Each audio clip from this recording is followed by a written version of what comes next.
नमस्कार. प्रहार 24 तास सुपरफास्ट बातम्यांमध्ये आपले स्वागत. अकोला शहरातील जुने शहर पोलीस स्टेशन हद्दीतील अगरवेस परिसरात दुचाकी चोरीची घटना उघडकीस आली. पेट्रोल पंपाजवळील घरासमोर उभी असलेली दुचाकी 4 अज्ञात चोरट्यांनी लंपास केली असून पोलिसांकडून तपास सुरू करण्यात आला. मीरा रोडच्या साईबाबा नगर परिसरात आरोग्याचा गंभीर प्रश्न निर्माण झाला. दूषित पाण्यामुळे एकाच इमारतीतील 20 ते 25 नागरिक आजारी पडल्याचा रहिवाशांचा दावा. कोल्हापुरातील CPR रुग्णालयाबाहेर भलं मोठं झाड कोसळल्याची घटना घडली.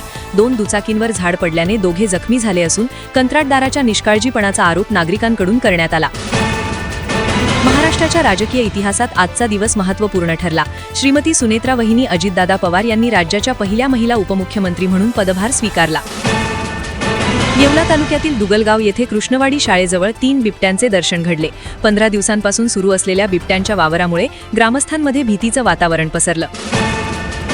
स्वातंत्र्यवीर सावरकरांची जन्मभूमी भगूर शहरात रेल्वे उड्डाणपुलावरून वाद उफाळला. चुकीच्या आराखड्याचा आरोप करत नगरपालिकेने काम बंद पाडत तीव्र आंदोलनाचा इशारा दिला. 12वीच्या पहिल्या पेपरसाठी निघालेल्या सोहम कठरेचा दुर्दैवी मृत्यू झाला.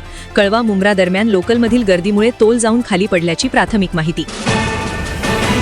अकोला जिल्ह्यात पोलीस भरतीसाठी मोठी प्रक्रिया सुरू करण्यात आली. 161 कॉन्स्टेबल पदांसाठी 11,784 उमेदवार सहभागी होणार असून 11 फेब्रुवारीपासून चाचण्यांना सुरुवात. संसदेचे कामकाज बंद पाडण्याच्या विरोधी पक्षाच्या भूमिकेविरोधात ठाण्यातील खासदार नरेश म्हस्के यांच्या नेतृत्वाखाली निषेध आंदोलन करण्यात आले.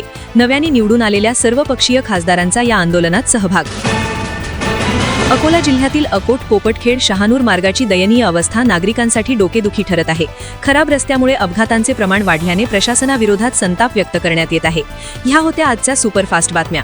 अधिक सविस्तर बातम्यांसाठी पाहत रहा प्रहार 24 तास.